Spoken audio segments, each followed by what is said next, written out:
நிதியமைச்சர் நிர்மலா சீதாராமனிடம் கோவை அன்னபூர்ணா உணவக உரிமையாளர் மன்னிப்பு கேட்கும் வீடியோ வெளியான நிலையில் மத்திய அரசுக்கு ராகுல் காந்தி கடும் கண்டனம் தெரிவித்திருக்கிறார். ஜிஎஸ்டி குறித்த தமது கவலையை அன்னபூர்ணா உரிமையாளர் தெரிவித்ததால் அதிகாரத்தில் இருப்பவர்களின் ஈகோ பாதிக்கப்பட்டு விட்டதாகவும் அப்படி கேட்டதற்காக அவமானப்படுத்தி விட்டதாகவும் சாடியிருக்கிறார்.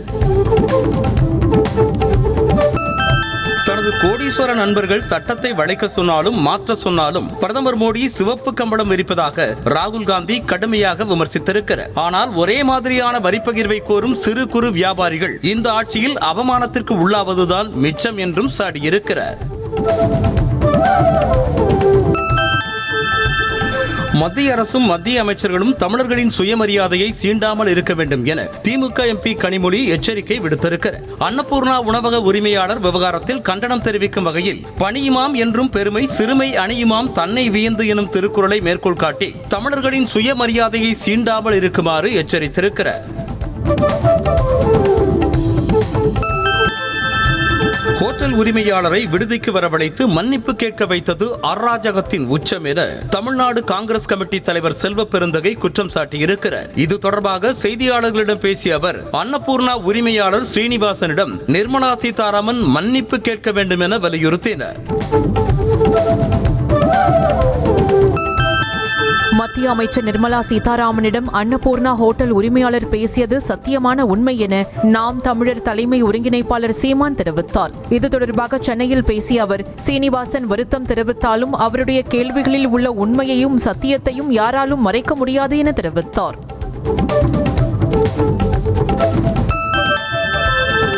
அன்னபூர்ணா ஹோட்டல் உரிமையாளர் விவகாரத்திற்கு கண்டனம் தெரிவித்திருக்கும் முன்னாள் அமைச்சர் ஜெயக்குமார் அதிகார மமதையில் மத்திய பாஜக கூட்டணி அரசு செயல்படுவதாக குற்றம் சாட்டினார். நியாயமான கோரிக்கையை முன்வைத்த தொழிலதிபரை மிரட்டிய பாஜகவின் செயல் கீழ்த்தரமானது என்றும் அவர் சாடியிருக்கிறார்.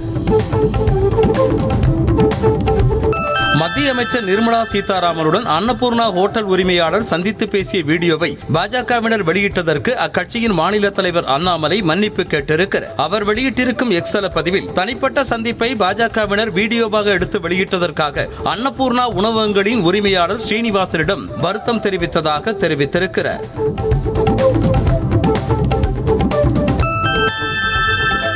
தமிழ்நாட்டில் PhD முடிப்பவர்களின் எண்ணிக்கை அதிகமாக உள்ளதாகவும் அதேவேளையில் அதன் தரம் திருப்திகரமாக இல்லை எனவும் ஆளுநர் RN ரவி தெரிவித்திருக்கிறார். சென்னை கிண்டியில் உள்ள ஆளுநர் மாளிகையில் நடைபெற்ற நிகழ்ச்சியில் பேசிய அவர் நம் நாட்டின் அறிவுசார் சொத்துக்களை உயர்த்துவதற்கு அதிக தரம் கொண்ட PhD படிப்புகளை கொண்டு வர வேண்டும் என்றார். தமிழ்நாட்டில் 100 கோடி ரூபாய் முதலீடு செய்யும் வகையில் அமெரிக்க நிறுவனமான RGBSI உடன் முதலமைச்சர் மு க ஸ்டாலின் முன்னிலையில் புரிந்துணர்வு ஒப்பந்தம் கையெழுத்தானது. அதன்படி ஹொசூரில் மேம்பட்ட மின்னணு மற்றும் டெலிமேட்டிக்ஸ் உற்பத்தி நிறுவனம் அமைப்பதற்கான புரிந்துணர்வு ஒப்பந்தம் சிகாகோவில் கையெழுத்தானது.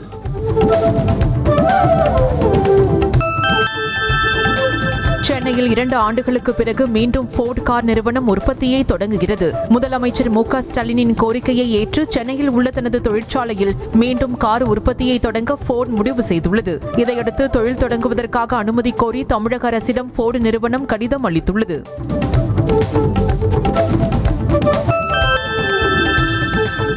தமிழகத்தில் பெண்கள் சிறுமிகளுக்கு எதிரான பாலியல் வன்கொடுமைகளை கட்டுப்படுத்த தவறியதாக கண்டனம் தெரிவித்து வரும் 24ஆம் தேதி சென்னையில் போராட்டம் நடத்தப்படும் என அதிமுக பொதுச் செயலாளர் எடப்பாடி பழனிசாமி அறிவித்துள்ளார். அவர் வெளியிட்டுள்ள அறிக்கையில் 6 வயது சிறுமி முதல் 60 வயதை கடந்த பெண்கள் வரை யாருக்கும் பாதுகாப்பில்லாத சூழல் நிலவுவதாக குற்றம் சாட்டியுள்ளார்.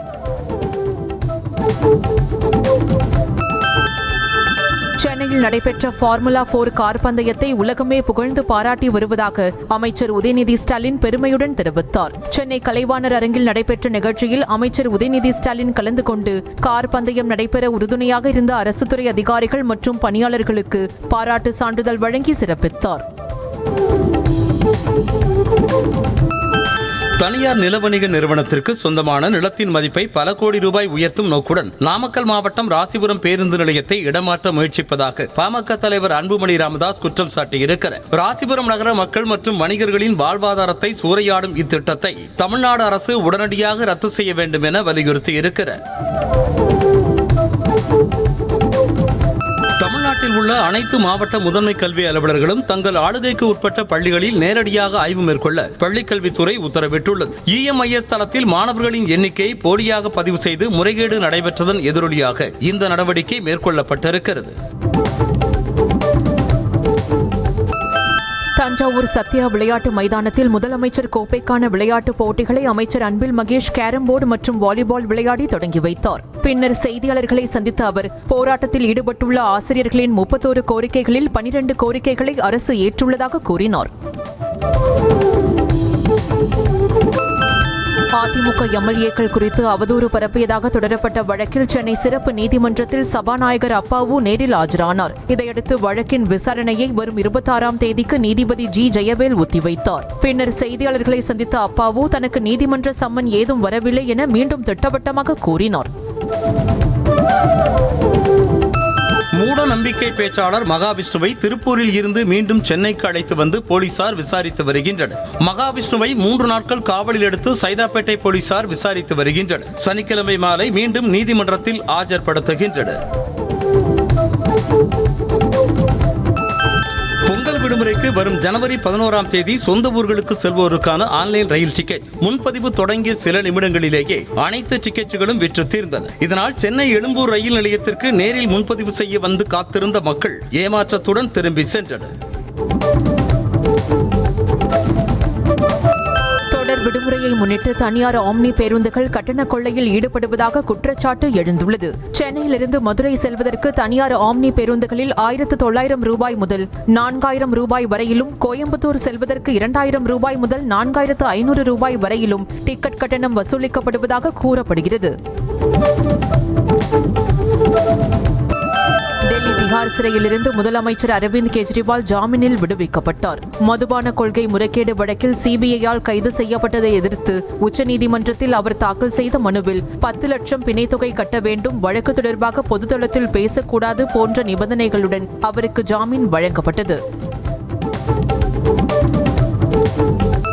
மத்திய அரசின் கைகளில் கூண்டில் அடைக்கப்பட்ட கிளியாக இருக்கிறது என்ற விமர்சனத்தில் இருந்து CBI வெளியே வர வேண்டும் என நீதிபதி உஜால் புயான் வலியுறுத்தி இருக்கிறார். கெஜ்ரிவால் ஜாமீன் வழக்கில் தீர்ப்பளித்த போது இவ்வாறு கூறிய அவர், அமலாக்கத்துறை வழக்கில் ஜாமீன் வழங்கப்பட்ட பிறகு கெஜ்ரிவாலை கைது செய்ய CBI காட்டிய அவசரத்தை தம்மால் புரிந்து கொள்ள முடியவில்லை எனவும் கூறினார்.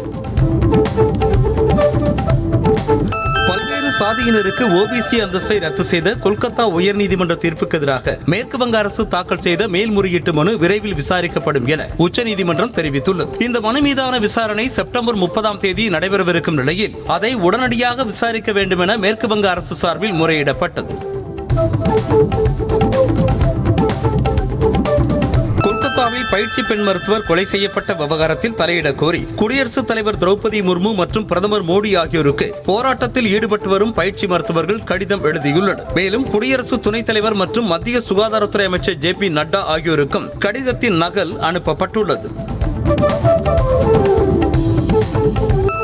பல்வேறு சுவிஸ் வங்கிகளில் அதானி குழுமத்திற்கு சொந்தமான சுமார் 2.5 லட்சம் கோடி ரூபாய் பதுக்கி வைக்கப்பட்டிருப்பதாகவும் அந்த தொகையை சுவிஸ் அரசு முடக்கியுள்ளதாகவும் ஹிண்டன்பர்க் நிறுவனம் தெரிவித்துள்ளது. தனது எக்ஸ் பக்கத்தில் இதை தெரிவித்திருக்கும் ஹிண்டன்பர்க், சுவிஸ் ஊடகங்கள் வெளியிட்டிருக்கும் கிரிமினல் ஆதாரங்களின் அடிப்படையில் இதை தெரிவிப்பதாக குறிப்பிட்டுள்ளது. ராஜஸ்தானில் உள்ள மகாஜன் துப்பாக்கி சுடும் பயிற்சி மைதானத்தில் இந்தியா அமெரிக்கா இடையிலான 20வது கூட்டு ராணுவ பயிற்சி நடைபெற்றது. இந்த பயிற்சியில் 2 நாடுகளைச் சேர்ந்த 1200 வீரர்கள் பங்கேற்று பயிற்சி பெறுகின்றனர். இந்த நிலையில் பயிற்சியினிடையே வீரர்கள் கிரிக்கெட் மற்றும் வாலிபால் விளையாடி மகிழ்ந்தனர். ஹரியானா சட்டப்பேரவை தேர்தலில் காங்கிரசும் ஆம் ஆத்மியும் தனித்தனியாக தேர்தலை சந்திக்க உள்ள நிலையில் காங்கிரஸ் கட்சி மார்க்சிஸ்ட் கம்யூனிஸ்ட் கட்சிக்கு ஒரு தொகுதியை ஒதுக்கியுள்ளது. இதனையடுத்து மொத்தமுள்ள 90 இடங்களில் காங்கிரசிற்கு 89 தொகுதிகளிலும் மார்க்சிஸ்ட் ஒரு இடத்திலும் போட்டியிடுகின்றன.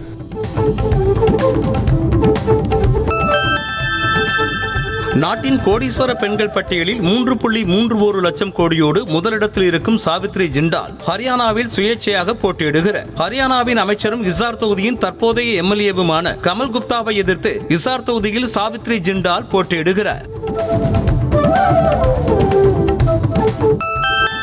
சிம்லாவில் சட்டவிரோதமாக மசூதி கட்டடம் கட்டப்பட்டுள்ளதாக கூறி நடைபெற்ற போராட்டத்தின் போது மோதல் ஏற்பட்ட வீடியோவை அம்மாநில காவல்துறை வெளியிட்டுள்ளது. போராட்டக்காரர்கள் கல்வீசி தாக்குதலில் ஈடுபட்டது போன்ற காட்சிகள் அதில் இடம்பெற்றுள்ளன. இந்த தாக்குதலில் பெண் உட்பட 6 போலீசார் காயமடைந்ததாக கூறப்படுகிறது. பீகாரில் கூட்டுப்பாலியல் பலாத்காரத்தில் இருந்து தப்ப மருத்துவரின் ஆண் உறுப்பை தாக்கி காயப்படுத்திய பெண் செவிலியரின் வீரம் அனைவரது பாராட்டுக்களையும் பெற்றிருக்கிறது. முஸ்ரிகராரி நகரில் உள்ள தனியார் மருத்துவமனையில் வன்கொடுமை செய்ய முயன்ற மருத்துவரின் ஆண் உறுப்பை பிளேடால் வெட்டிவிட்டு நர்ஸ் தப்பி சென்றதாக மாவட்ட போலீஸ் அதிகாரிகள் தெரிவித்துள்ளனர்.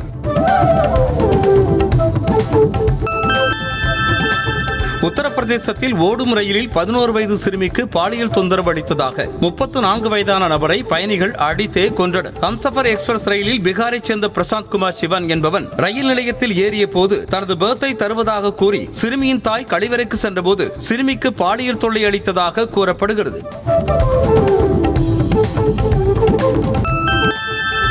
மத்திய பிரதேசத்தில் கனமழையை தொடர்ந்து பார்வதி ஆற்றில் வெள்ளம் பெருக்கெடுத்து ஓடுவதால் இந்திய ராணுவம் மீட்புப் பணிகளில் ஈடுபட்டுள்ளது. மோட்டார் படையில் சென்று மீட்புப் பணிகளில் ஈடுபட்டு வரும் ராணுவத்தினர் கரையோர மக்கள் பாதுகாப்பான இடங்களுக்கு செல்லுமாறு எச்சரிக்கை விடுத்துள்ளனர். ஹரியானாவை சேர்ந்த VVDN டெக்னாலஜிஸ் நிறுவனம் 364 கோடி ரூபாய் முதலீட்டில் கோவை மாவட்டம் பொள்ளாச்சியில் எலக்ட்ரானிக்ஸ் உதிரி பாகங்கள் உற்பத்தி ஆலையை அமைக்க உள்ளது. பொள்ளாச்சி சிப்காட் வளாகத்தில் 87 ஏக்கர் பரப்பளவில் அமைய உள்ள இந்த தொழிற்சாலைக்காக சுற்றுச்சூழல் அனுமதி கோரி தமிழ்நாடு சுற்றுச்சூழல் தாக்க மதிப்பீட்டு ஆணையத்திடம் அந்நிறுவனம் விண்ணப்பித்துள்ளது.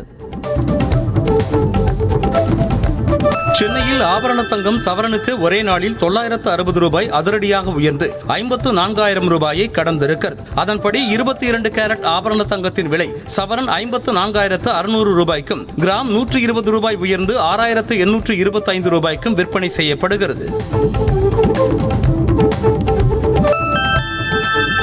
தமிழ்நாடு முழுவதிலும் உள்ள அனைத்து பள்ளிகளுக்கும் 14ஆம் தேதி விடுமுறை அறிவிக்கப்பட்டுள்ளது. குரூப் 2, 2A பதவிகளுக்கான முதல்நிலை தேர்வு சனிக்கிழமை தமிழ்நாட்டின் அனைத்து மாவட்டங்களிலும் உள்ள 2763 தேர்வு மையங்களில் நடைபெறவிருக்கிறது. இதனையொட்டி சனிக்கிழமை அனைத்து பள்ளிகளுக்கும் விடுமுறை அறிவிக்கப்பட்டுள்ளது. தமிழ்நாடு முதலமைச்சரை தலைவராக கொண்டு செயல்படும் செம்மொழி தமிழாய்வு நிறுவனத்தின் துணைத் தலைவராக டாக்டர் சுதா சேஷையன் நியமிக்கப்பட்டுள்ளார். தமிழ்நாடு டாக்டர் MGR மருத்துவ பல்கலைக்கழகத்தின் துணைவேந்தராக பணியாற்றி ஓய்வு பெற்ற சுதா சேஷையன் அடுத்த 3 ஆண்டுகளுக்கு செம்மொழி தமிழாய்வு நிறுவனத்தின் துணைத் தலைவராக செயல்படுவார் என மத்திய அரசு அறிவித்துள்ளது. பண்டிகை காலங்களில் கடைகளில் இனிப்புகளின் தரம் குறித்து திடீர் ரெய்டு நடத்த வேண்டும் என அனைத்து மாநிலங்களுக்கும் மத்திய உணவு தர கட்டுப்பாட்டு ஆணையம் உத்தரவிட்டுள்ளது. இது தொடர்பாக எழுதப்பட்டுள்ள கடிதத்தில் தேவை அதிகரிப்பதால் இனிப்புகளின் தரத்தை கடைக்காரர்கள் குறைக்க வாய்ப்புள்ளதால் அடிக்கடி ஆய்வு நடத்த வேண்டும் என உத்தரவிட்டுள்ளது. சென்னையில் உள்ள 388 அம்மா உணவகங்களையும் மேம்படுத்த மாநகராட்சி நிர்வாகம் டெண்டர் கோரியுள்ளது. அதன்படி பயன்படுத்த முடியாத நிலையில் உள்ள 23,848 பாத்திரங்கள் மற்றும் சமையல் உபகரணங்களை புதுப்பிக்க 7 கோடியே 6 லட்சம் ரூபாய் நிதி ஒதுக்கீடு செய்து மாமன்ற கூட்டத்தில் தீர்மானம் நிறைவேற்றப்பட்டது. அரியலூர் மாவட்டம் அணைக்கரை கீழணையிலிருந்து சம்பா சாகுபடி பாசன வசதிக்காக அமைச்சர் MRK பன்னீர்செல்வம் தண்ணீரை திறந்து வைத்து பூக்கள் மற்றும் நெல்மணிகளை தூவி வரவேற்றார். இதன் மூலம் கடலூர், மயிலாடுதுறை, தஞ்சாவூர், அரியலூர் மாவட்டத்தில் உள்ள 1,31,903 ஏக்கர் நிலங்கள் பாசன வசதி பெறுகின்றன. தமிழகத்தில் ஒவ்வொரு மாவட்டத்திலும் தேவைக்கு ஏற்றபடி மினி பேருந்துகள் இயக்க நடவடிக்கை எடுக்கப்படும் என அமைச்சர் சிவசங்கர் தெரிவித்தார். அரியலூரில் செய்தியாளர்களுக்கு பேட்டியளித்த அவர் மினி பேருந்துகள் இயக்க வேண்டும் என பல்வேறு இடங்களில் மக்கள் கோரிக்கை வைத்துள்ளதாக கூறினார்.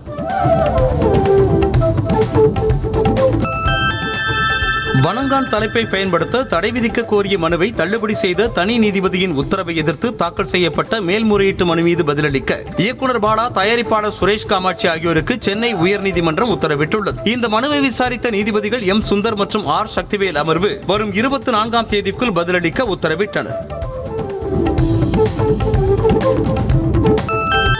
தமிழ் நடிகைகள் குறித்து இழிவாக பேசியதாக கூறி டாக்டர் காந்தராஜ் மீது நடவடிக்கை எடுக்க கோரி சென்னை காவல் ஆணையர் அலுவலகத்தில் நடிகை ரோகிணி புகார் அளித்துள்ளார். யூடியூப் சேனலுக்கு அளித்த பேட்டியில் அனைத்து நடிகைகளும் பாலியல் தொழிலாளி என்பது போல டாக்டர் காந்தராஜ் பேசியிருப்பது கண்டிக்கத்தக்கது என ரோகிணி குறிப்பிட்டுள்ளார்.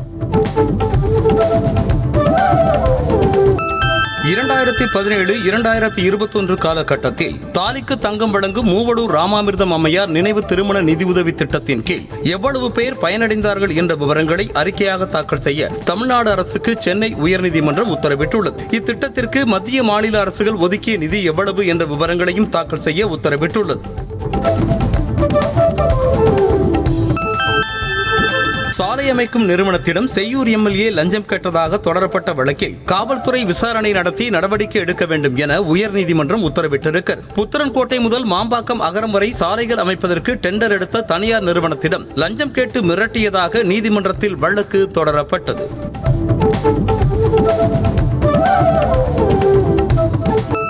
புதுச்சேரியில் பாண்டி மெரினா கடற்கரை நிர்வாகம் தங்களின் இடத்தை ஆக்கிரமித்து வாழ்வாதாரத்தை பறிக்க முயல்வதாக கூறி மீனவ கிராம மக்கள் சாலை மறியலில் ஈடுபட்டனர். மீனவ மக்களின் படகுகள் நிறுத்த மற்றும் வலைகளை வைப்பதற்கு இடத்தை கொடுக்காமல் பாண்டி மெரினா நிர்வாகம் ஆக்கிரமிப்பு செய்வதாகவும் அதனை அரசு அதிகாரிகள் தடுக்க வேண்டும் என்றும் வலியுறுத்தினர். ஓணம் பண்டிகையை ஒட்டி மீன்களுக்கு உரிய விலை இல்லாததால் கடலுக்கு செல்ல போவதில்லை என தூத்துக்குடி விசைப்படகு மீன்பிடி தொழிலாளர்கள் அறிவித்தனர். ஓணம் பண்டிகையை ஒட்டி கேரள வியாபாரிகள் 5 நாட்கள் வரை மீன் வாங்க வருவதில்லை என்பதால் மீன்களுக்கு உரிய விலை இருக்காது என்பதால் சனிக்கிழமை வரை கடலுக்கு செல்ல போவதில்லை என மீனவர்கள் அறிவித்தனர். மதுரையில் பெண்கள் விடுதியில் ஏற்பட்ட தீ விபத்தை தொடர்ந்து அதே விடுதியின் தரைத்தளத்தில் இயங்கி வந்த விசாகா மருத்துவமனையில் நடத்தப்பட்ட விசாரணையில் MBBS படிக்காமலேயே போலி மருத்துவர் ஆங்கில மருத்துவம் பார்த்து வந்தது கண்டுபிடிக்கப்பட்டது. இதையடுத்து போலி மருத்துவர் தினகரன் என்பவர் மீது SS காலனி போலீசார் வழக்கு பதிவு செய்து விசாரித்து வருகின்றனர்.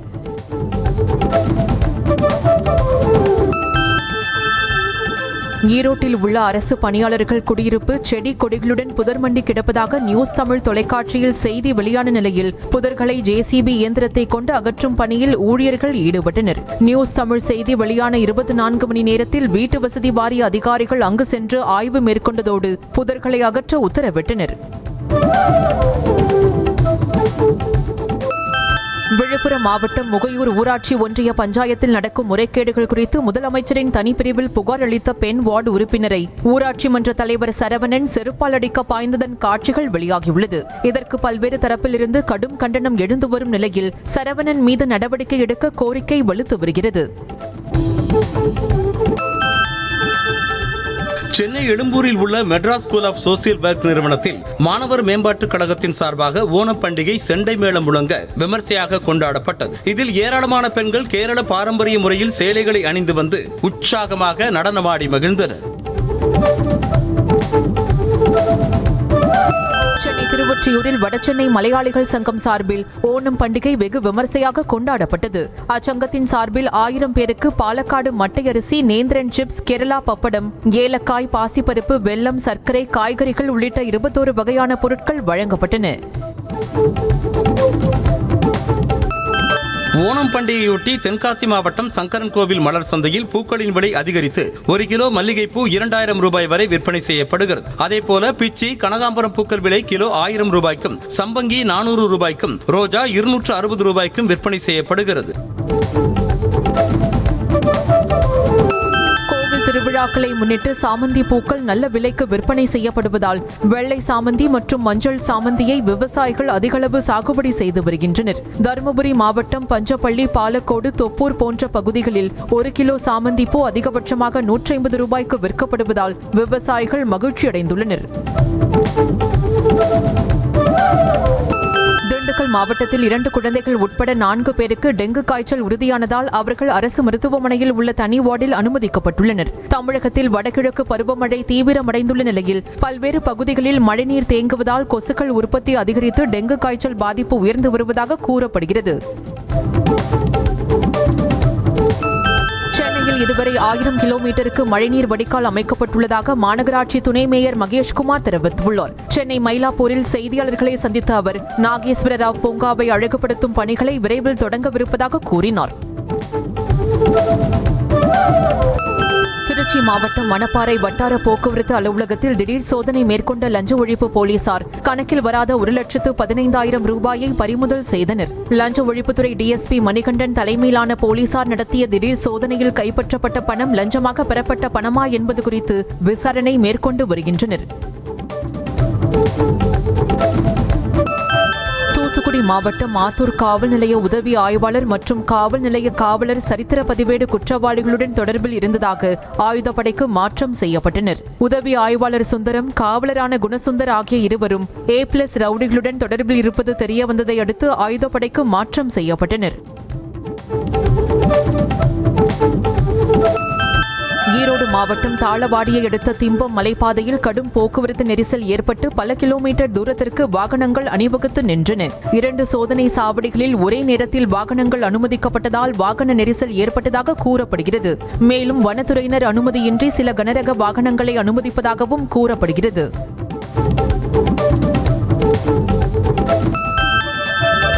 தூய்மை பணியை தனியார் மயமாக்குவதை கண்டித்து 2வது நாளாக சென்னை மாநகராட்சி தூய்மை பணியாளர்கள் போராட்டத்தில் ஈடுபட்டனர். போராட்டத்தில் ஈடுபட்டவர்களை வியாழக்கிழமை போலீசார் கைது செய்து மாலை 6 மணியளவில் விடுவித்த நிலையில் கோரிக்கை நிறைவேறும் வரை போராடுவோம் என தூய்மை பணியாளர்கள் தெரிவித்துள்ளனர்.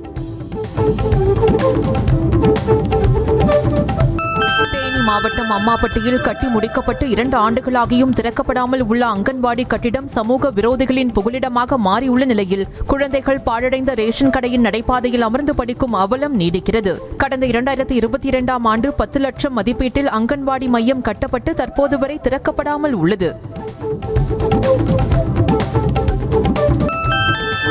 நீதிமன்ற உத்தரவின் பேரில் தேனி மாவட்டம் சின்னமனூரில் இருந்த 100 ஆண்டுகள் பழமையான அரச மரத்தையும் அதையொட்டியிருந்த முனீஸ்வரன் கோவிலையும் நகராட்சி அதிகாரிகள் அகற்றினர். கலைஞரின் நகர்ப்புற மேம்பாட்டு திட்டத்தின் கீழ் 74 கடைகள் கொண்ட வணிக வளாகம் கட்டுவதற்காக ஆக்கிரமிப்புகளை அகற்ற எதிர்ப்பு எழுந்த நிலையில் அதனை அகற்ற நீதிமன்றம் உத்தரவிட்டது. மதுரையில் திமுக நிகழ்ச்சியில் வழங்கப்பட்ட பிரியாணியை சாப்பிட்ட 100க்கும் மேற்பட்டோர் வாந்தி மயக்கம் ஏற்பட்டு அரசு மருத்துவமனைகளில் அனுமதிக்கப்பட்டனர். தகவல் அறிந்த திருமங்கலம் ASP அஞ்சல் நாகர் தலைமையிலான வில்லூர் போலீசார் மருத்துவமனைகளில் அனுமதிக்கப்பட்டவர்களிடம் விசாரணை மேற்கொண்டனர். தூத்துக்குடி அரசு மருத்துவக் கல்லூரி மருத்துவமனையில் முதுநிலை மருத்துவ மாணவரை தாக்கிய இளைஞர் போலீசாரால் கைது செய்யப்பட்ட நிலையில் சம்பவத்தின் CCTV காட்சி வெளியாகியுள்ளது. வெட்டு காயங்களுடன் மருத்துவமனையில் அனுமதிக்கப்பட்ட மணிகண்ட பிரபு என்பவரை எக்ஸ்ரே எடுக்க எழுப்பிய போது அவருடன் வந்த இளைஞர் தகராறில் ஈடுபட்டார். மது அருந்தும் போது ஏற்பட்ட தகராறில் நண்பனையே தலையில் கல்லை போட்டு கொலை செய்த இருவரை போலீசார் கைது செய்தனர். விழுப்புரம் கீழ்பெரும்பாக்கம் பகுதியைச் சேர்ந்த ரஞ்சித், முரளி, அருண்குமார் ஆகியோர் முட்புதர் பகுதியில் மது அருந்தியதாக தெரிகிறது. அப்போது ஏற்பட்ட தகராறில் ரஞ்சித்தை இருவரும் அடித்து கொலை செய்ததோடு முட்புதரில் உடலை வீசி சென்றனர். மதுரை மாவட்டம் திருநகரில் மாடுகளை பிடிக்க வந்த மாநகராட்சி அதிகாரிகளின் வாகனத்தின் முன்பு மாடுகளை பிடிக்க கூடாது என கூறி 2 முதியவர்கள் சாலையில் படுத்து தர்ணாவில் ஈடுபட்டனர். சாலைகளில் சுற்றித் திரிந்த மாடுகளை பிடித்து வாகனங்களில் ஏற்றிய போது அங்கு வந்த மாற்றுத்திறனாளியான முத்தையா என்பவர் மாடுகளை பிடிக்க கூடாது என கூறி போராட்டம் நடத்தினார்.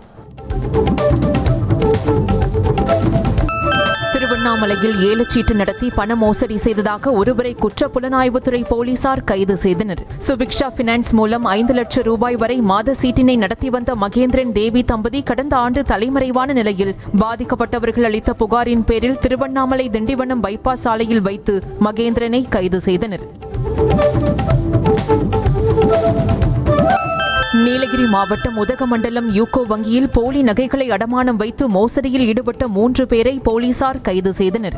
வருடாந்திர ஆய்வு பணிகளை மேற்கொண்ட போது போலி நகைகள் அடகு வைத்ததும் அவர்களுக்கு நகை மதிப்பீட்டாளர்கள் உடந்தையாக இருந்ததும் கண்டுபிடிக்கப்பட்டது. இந்த விவகாரத்தில் 3 சிக்கிய நிலையில் தலைமறைவாக உள்ள 3 பேரை போலீசார் தேடி வருகின்றனர். ராமநாதபுரம் மாவட்டம் ஆனந்தூரில் உள்ள கிளை நூலகம் மிகவும் சேதமடைந்துள்ளதால் வாசகர்கள் யாரும் இன்றி வெறிச்சோடி காணப்படுகிறது. கட்டிடத்தின் அனைத்து பகுதிகளும் சேதமடைந்து எப்போது வேண்டுமானாலும் அசம்பாவிதம் ஏற்படக்கூடும் என்பதால் நூலகத்திற்கு வர தயக்கம் காட்டும் வாசகர்கள் விரைந்து சீரமைக்க வேண்டும் என கோரிக்கை விடுத்துள்ளனர்.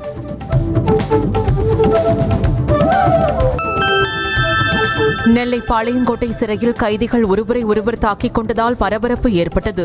மதுரையைச் சேர்ந்த ரவுடி மீனாட்சி சுந்தரம், பிரபு ஆகிய இருவருக்கும் சக கைதியான ராஜேஷ் என்பவருக்கும் இடையே மோதல் ஏற்பட்டதால் அவர்களை தடுக்க சென்ற சிறை காவலர் ஒருவர் தாக்கப்பட்டதாக கூறப்படுகிறது.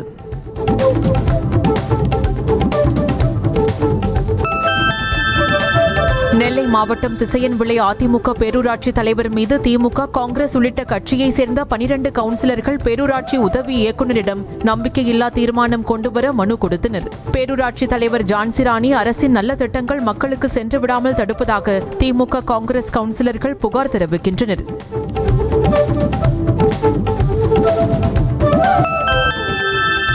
ஈரோடு மாவட்டம் ஆசனூர் அருகே துணை மின் நிலையம் அமைக்க அப்பகுதி மக்கள் எதிர்ப்பு தெரிவித்துள்ளனர். கும்பேஸ்வரர் கோவிலுக்கு சொந்தமான நிலத்தில் மின் நிலையம் அமைப்பதற்காக அருகில் உள்ள விவசாய நிலத்தில் போடப்பட்டிருந்த முள்கம்பி வேலியினை ஜேசிபி இயந்திரத்தை கொண்டு அகற்றியதால் அதிகாரிகளிடம் விவசாயிகள் வாக்குவாதத்தில் ஈடுபட்டனர். நாகை மாவட்டம் கீழ்வேளூர் அடுத்த இலுப்பூர் சத்திரம் பகுதியில் 2 இருசக்கர வாகனங்கள் ஒன்றுடன் ஒன்று மோதி விபத்துக்குள்ளானதில் இளைஞர்கள் படுகாயமடைந்தனர். இதையடுத்து அருகில் இருந்தவர்கள் அவர்களை மீட்டு மருத்துவமனைக்கு அனுப்பி வைத்த நிலையில் சம்பவம் குறித்து கீழ்வேளூர் போலீசார் விசாரித்து வருகின்றனர். காஞ்சிபுரம் மாவட்டம் சுங்குவார் சத்திரம் அருகே முன்னால் சென்ற டேங்கர் லாரியின் மீது வேன் மோதிய விபத்தில் 16 பேர் படுகாயமடைந்தனர். பெங்களூரு தேசிய நெடுஞ்சாலையில் விரிவாக்க பணிகள் நடைபெற்று வரும் நிலையில் வேகமாக வந்த வேன் திரும்பும் போது கட்டுப்பாட்டை இழந்து முன்னால் சென்ற டேங்கர் லாரியின் மீது மோதியது. கள்ளக்குறிச்சி மாவட்டம் அரசம்பட்டு கிராமத்தில் இரு தரப்பினரிடையே ஏற்பட்ட மோதலால் 13 ஆண்டுகளுக்கு பிறகு நடைபெறவுள்ள தேர் திருவிழாவை முன்னிட்டு போலீசார் குவிக்கப்பட்டுள்ளனர். இரு தரப்பினருடன் மாவட்ட காவல் கண்காணிப்பாளர் தலைமையில் நடைபெற்ற பேச்சுவார்த்தைக்கு பிறகு சனிக்கிழமை தேர் திருவிழா நடத்துவதற்கான ஏற்பாடுகள் செய்யப்பட்டுள்ளன.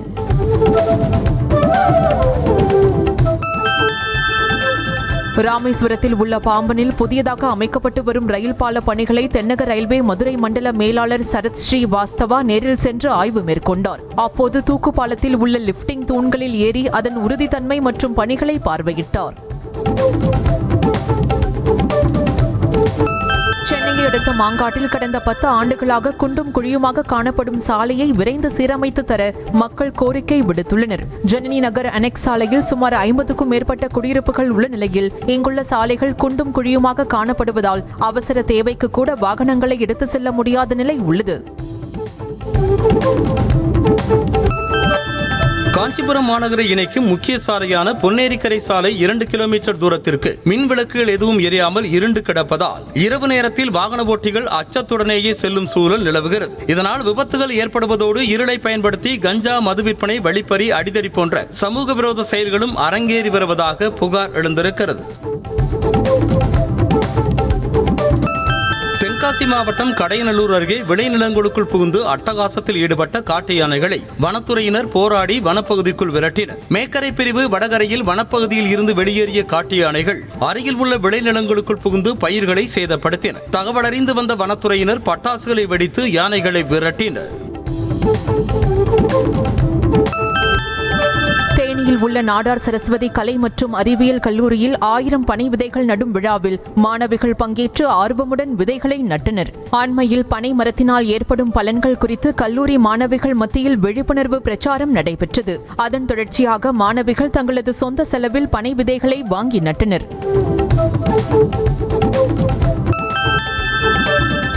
உலகம் முழுவதும் அச்சுறுத்த தொடங்கியிருக்கும் எம்பாக்ஸ் நோய்க்கு எதிரான தடுப்பூசியை பெரியவர்கள் பயன்படுத்துவதற்கான முதல் அங்கீகாரத்தை உலக சுகாதார அமைப்பு வழங்கியுள்ளது. இது ஆப்பிரிக்காவிலும் மற்ற நாடுகளிலும் எம்பாக்ஸ் நோய் தடுப்பு நடவடிக்கையில் முக்கிய நடவடிக்கை என உலக சுகாதார அமைப்பு கூறியுள்ளது.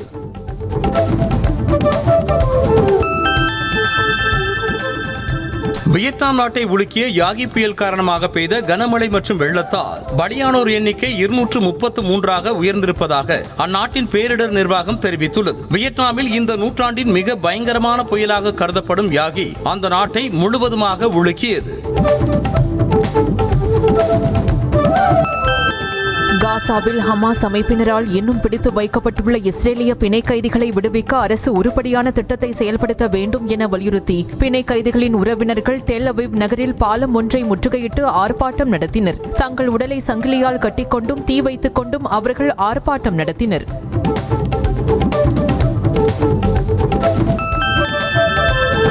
ஆயுதங்களை தயாரிப்பதற்கான யுரேனியம் செறிவூட்டல் அதிக அளவில் உற்பத்தி செய்யும் வசதிகளை வடகொரிய தலைவர் கிம் ஜாங் உன் பார்வையிடுவதை போன்ற படம் வெளியாகி அதிர்ச்சியை ஏற்படுத்தியுள்ளது. இப்படம் எப்போது எடுக்கப்பட்டது என்ற தகவல் வெளியாகாத நிலையில் யுரேனியம் செறிவூட்டல் முதல் அணு ஆயுதம் தயாரிப்பது வரை அனைத்தும் அவருக்கு எடுத்துரைக்கப்பட்டதாக கூறப்படுகிறது.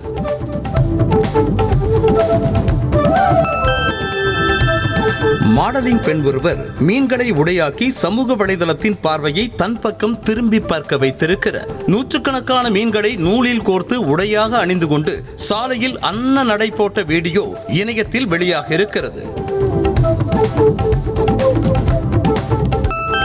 பாராலிம்பிக் போட்டிகளில் தொடர்ந்து 3வது ஆண்டாக பதக்கம் வென்று தாயகம் திரும்பிய மாரியப்பன் தங்கவேலுவுக்கு சென்னை விமான நிலையத்தில் உற்சாக வரவேற்பு அளிக்கப்பட்டது. பின்னர் நியூஸ் தமிழ் தொலைக்காட்சிக்கு பேட்டியளித்த அவர் அடுத்து வர இருக்கும் உலக சாம்பியன்ஷிப் உள்ளிட்ட போட்டிகளில் கலந்து கொண்டு நிச்சயம் தங்கம் வெல்வேன் என நம்பிக்கை தெரிவித்தார். வங்கதேச அணியுடன் டெஸ்ட் மற்றும் T20 தொடர்களில் விளையாடுவதற்காக வலைப்பயிற்சியில் ஈடுபட்டுள்ள இந்திய அணியுடன் புதிய பவுலிங் பயிற்சியாளர் மோர்னி மோர்கல், பேட்டிங் பயிற்சியாளர் அபிஷேக் நாயர் ஆகியோர் இணைந்துள்ளனர். வங்கதேச அணியுடனான முதல் டெஸ்ட் போட்டி வரும் 19ஆம் தேதி சென்னையில் தொடங்க உள்ளது என்பது குறிப்பிடத்தக்கது. டெஸ்ட் மற்றும் T20 தொடர்களில் விளையாடுவதற்காக இந்தியாவிற்கு சுற்றுப்பயணம் மேற்கொண்டிருக்கும் வங்கதேச அணியை இந்திய அணி எளிதில் வீழ்த்தும் என தினேஷ் கார்த்திக் தெரிவித்திருக்கிறார். மேலும் சொந்த மண்ணில் இந்தியாவை வீழ்த்துவது என்பது எந்த அணிக்குமே சவாலான ஒன்றுதான் என்றும் அவர் தெரிவித்திருக்கிறார். நியூசிலாந்து ஆப்கானிஸ்தான் இடையிலான டெஸ்ட் போட்டி மழையால் ரத்தான நிலையில் இந்தியாவின் கிரிக்கெட் வரலாற்றிலேயே 91 ஆண்டுகளில் ஒரு பந்து கூட வீசாமல் டெஸ்ட் போட்டி கைவிடப்பட்டது இதுவே முதல் முறையாகும். உத்தரப்பிரதேச மாநிலம் நொய்டாவில் நடைபெறவிருந்த டெஸ்ட் போட்டி தொடர் மழை காரணமாக ரத்து செய்யப்பட்டது. உலகிலேயே அசுரத்தனமான உடல்வாகு கொண்ட பாடி பில்டர் என அழைக்கப்பட்ட பெலாரஸ் நாட்டை சேர்ந்த இலியா எஃபிம்சிக் 36 வயதில் மாரடைப்பால் உயிரிழந்தது அதிர்ச்சியை ஏற்படுத்தியுள்ளது. கடந்த 6ஆம் தேதி மாரடைப்பு ஏற்பட்டு மருத்துவமனையில் அனுமதிக்கப்பட்ட அவர் கோமா நிலைக்கு சென்று சிகிச்சை பலனின்றி உயிரிழந்தார். 6.1 அடி உயரம் கொண்ட அவரது உடல் எடை 154 கிலோ என்பது குறிப்பிடத்தக்கது.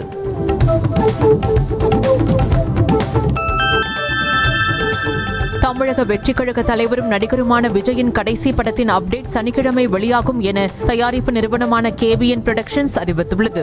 விஜயின் 30 ஆண்டுகால திரைப்பயணத்தை கொண்டாடும் விதமான வீடியோ ஒன்றை வெளியிட்ட தயாரிப்பு நிறுவனம் படத்தின் பெயர் சனிக்கிழமை மாலை 5 மணிக்கு வெளியாகும் என அறிவித்துள்ளது.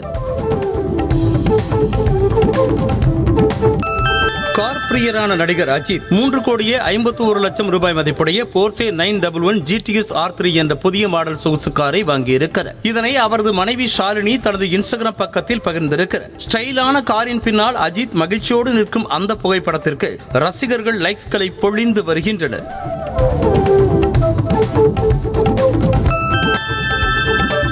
நடிகை நயன்தாராவின் எக்ஸ் கணக்கு மர்ம நபர்களால் ஹேக் செய்யப்பட்டது. இதுகுறித்து அவர் வெளியிட்டிருக்கும் பதிவில் எக்ஸ் பக்கம் ஹேக் செய்யப்பட்டதால் அதில் இருந்து ஏதாவது புதிய பதிவுகள் தென்பட்டிருந்தால் அதை பொருட்படுத்த வேண்டாம் என தெரிவித்திருக்கிறார். அதேபோல நடிகர் சிம்புவின் எக்ஸ் பக்கமும் ஹேக் செய்யப்பட்டதாக தகவல் வெளியாக இருக்கிறது.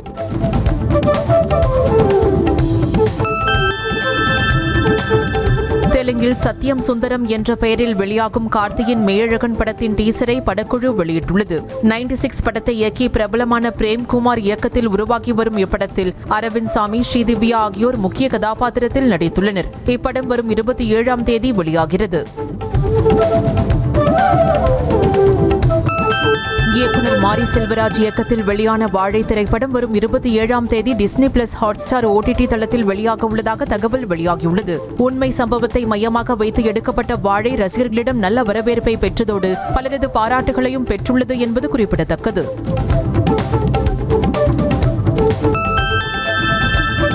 இயக்குனர் ராஜேஷ் இயக்கத்தில் நடிகர் ஜெயம் ரவி நடித்திருக்கும் பிரதர் திரைப்படத்தின் டப்பிங் பணிகள் நிறைவு பெற்று விட்டதாக புகைப்படத்தை வெளியிட்டு தயாரிப்பு நிறுவனமான ஸ்கிரீன்சீன் மீடியா அறிவித்துள்ளது. பிரதர் திரைப்படம் தீபாவளிக்கு வெளியாகும் என அறிவிக்கப்பட்டிருக்கும் நிலையில் செப்டம்பர் 21ஆம் தேதி முதல் டீசர் மற்றும் பாடல்கள் வெளியாக உள்ளன.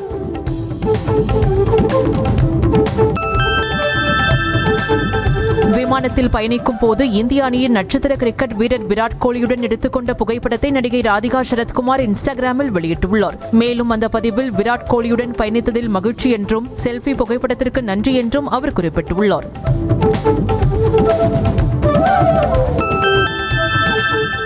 ரியல்மி நிறுவனம் இந்திய சந்தையில் புதிய டேப்லெட் மாடலை பட்ஜெட் விலையில் அறிமுகம் செய்துள்ளது.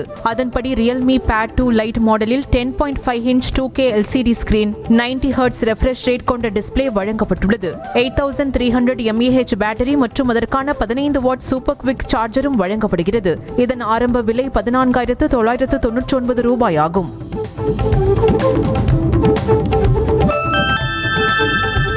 கியா நிறுவனத்தின் புதிய கார்னிவல் மாடல் கார் அடுத்த மாதம் விற்பனைக்கு வரவிருக்கும் நிலையில் காரின் முன்பதிவுக்கான அப்டேட் வெளியாக இருக்கிறது. அதன்படி முன்பதிவுகள் வரும் 16ஆம் தேதி துவங்க உள்ளன. காரை வாங்க விரும்பும் வாடிக்கையாளர்கள் ரூபாய் 2 லட்சம் செலுத்தி முன்பதிவு செய்து கொள்ளலாம்.